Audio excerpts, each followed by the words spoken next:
Have I explained to you where to direct your leg drive? When I say leg drive, I mean you must push upward. Transfer that power from your legs into your upper body. This naturally causes an upward thrust. Then we drive our legs upward. You might think, won't that make my power go up instead of forward? Many believe the legs should push forward, but the drive is upward. Then use your hip and waist rotation to carry that momentum. The legs drive the waist, and the waist drives the hand in rotation. This creates a natural weight transfer.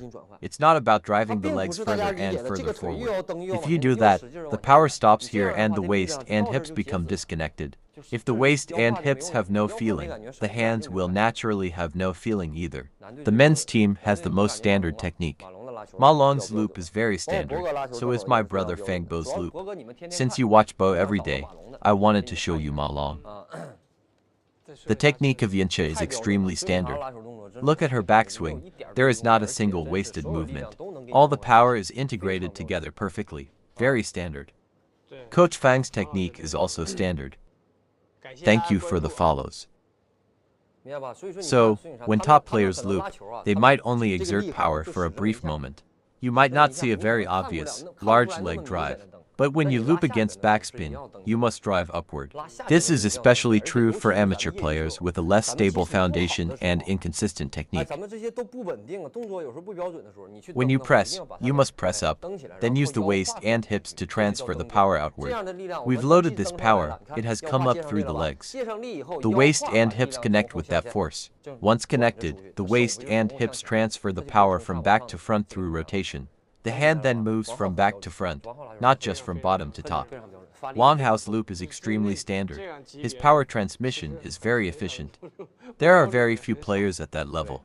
Let's watch Sun Yingsha's loop again. The drive is definitely a drive. It cannot be a forward lunge. She is transferring the power here to be released by the hip and waist. Is she relying on this to release the power? If the leg moves like that, the power cannot come up. The feeling is of pushing up, up, up. Once you are up, the power is available. Then you rotate the waist to release it. And finally, the forearm and wrist snap to complete the shot. That's how you loop. Good thing I have this big screen. The money was well spent. Look, here it comes. Can you see a little? Look at his legs. Whenever he is in the loading phase, bracing for power, look, his legs become still. After loading, what does he do? He uses the waist and hips to coil back, swinging the arm back as well. Once this power is fully loaded, a single rotation and drive sends it out. Fast forward. Any other's forehand. You can also look Fan Jiandong's forehand. Fan Jiandong's loop is a bit more exaggerated. Fast forward, rewind. Go back, still too far forward. Further back. Yes, put it back there. Look, everyone, Fan Jiandong's center is just lower, but his mechanics are the same. Look at this. First, let's see Dong loop. After they brace here, they hold that position. They coil the waist and hips inward, turning the hip open. Look, Ma Long also braces and coils open. He turns hip inward. This contains all the power within the body, making it easier to release and control. If it's outside the body, it's easy to become disconnected. See how the waist and hips turn inward. After they take the racket back, it's always very close to the butt. You see, their loop is always a semicircular motion. Can you see it? This relates to what I explained last time. Look at their backhand punch. When they take the racket back, is the racket angle closed? It's only after contact that it opens up slightly. See how it's closed on the backswing and then opens on the follow-through. It's exactly as I taught. You always want to open the racket angle early. How can you counter drive with an open racket? It's impossible. Can we play it again? Can we slow it down? Let's watch it again. Look, see where Fan Jiandong's hand is after his backswing. It's behind his butt. Cannot see it. Right, everyone, look carefully. Look, from the front. You can't even see his racket from the left side. See? This is not what people think, just pulling the arm behind. He is turning his waist inward, bringing the racket back near the butt. Look at Ma Long's loop. See? This last angle might be hard to see, it's a bit stuck. But all their loops are like this. The right leg is braced. You see, it's exactly as I explained. If we haven't thoroughly researched and mastered a technique through practical application, I couldn't explain it to you clearly in a live stream. We would never mislead you just for the sake of views or traffic. That would be too irresponsible. So, we must research these techniques thoroughly. Our overall playing level might not be the best, but if we talk about specific techniques, if we isolate them, it's not certain who is better. You must turn your body. Everyone, look. See how the waist rotates? It's a semicircular loop. Look at Brother Long's left hand. See how it mirrors the right, then it goes out like this. He brings it over like this. Am I imitating him correctly?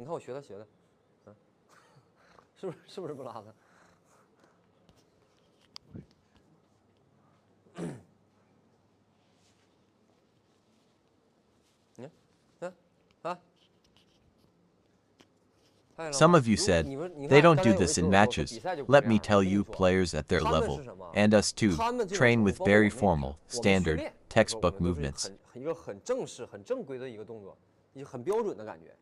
But in a match, your opponent restricts you. The ball placement, speed, and spin don't allow you to use a perfect technique every time.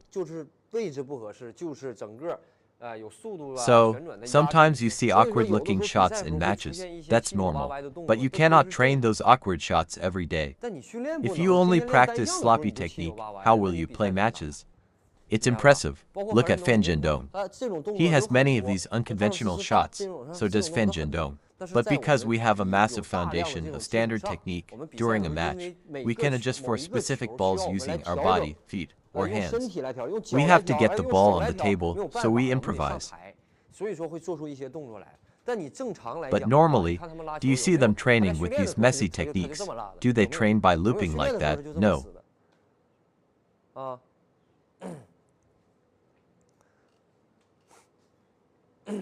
Let's watch it again. Play it again. Which foot isn't planted? They are all planted. Right, see how they move? They are almost gliding on the ground, with very little lift. You cannot jump. If you jump, your center of gravity becomes unstable, bobbing up and down.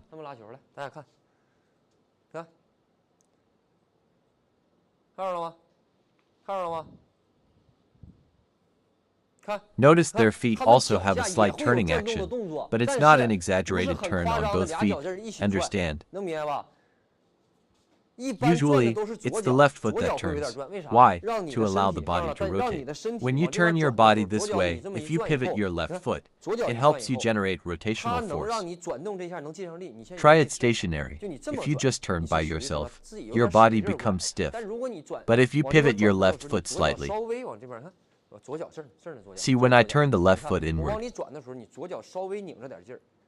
you'll find the rotation is smoother and faster. The hand action is also about leveraging force, and the footwork helps the body rotate instantly. But the right foot doesn't turn like this. Who loops with the right foot pivoting like this? It's braced. It's normal for it to move a little during the loop, but look during the rotation. The left foot turns inward a bit. See, check if that's true. Play it again.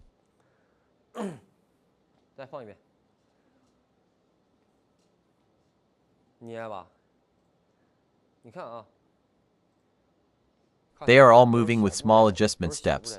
There's no chaotic, random jumping. Look at them looping. Is it the left foot that turns during rotation?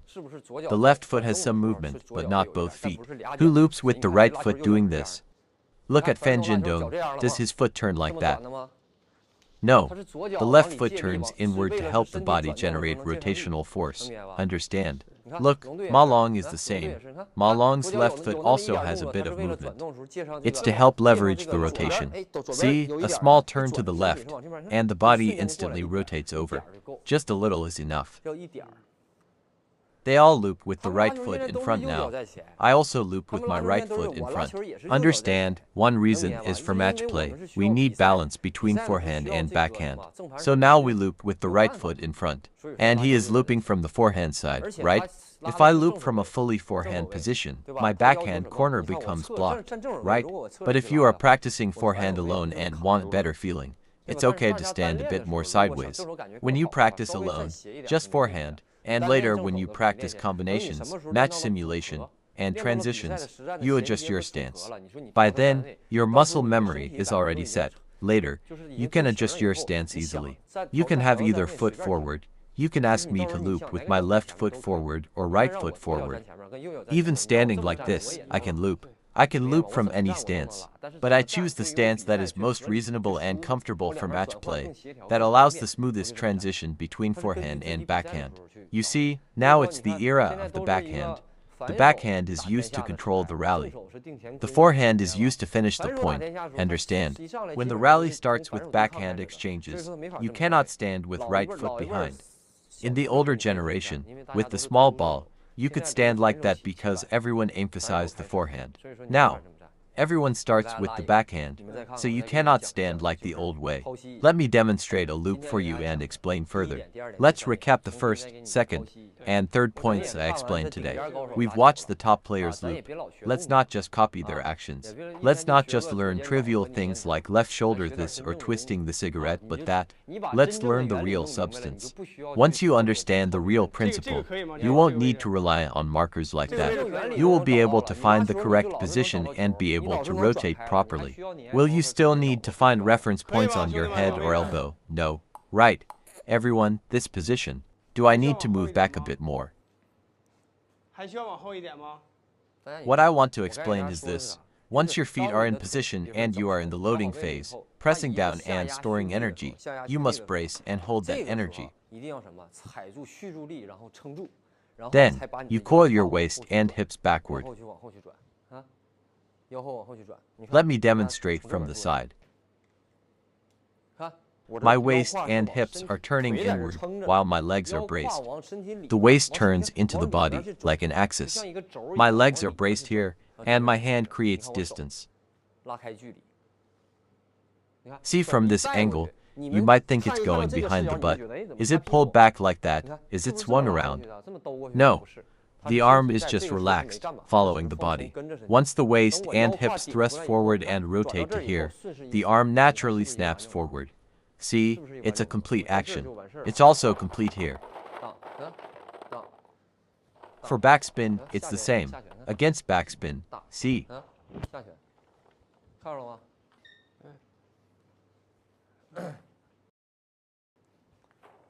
It's not what some of you feel, a wiping the butt motion. It's not pulled back by the arm. The arm is led by the waist. Some people pull the hand back and then swing in an arc. That just creates a circular motion.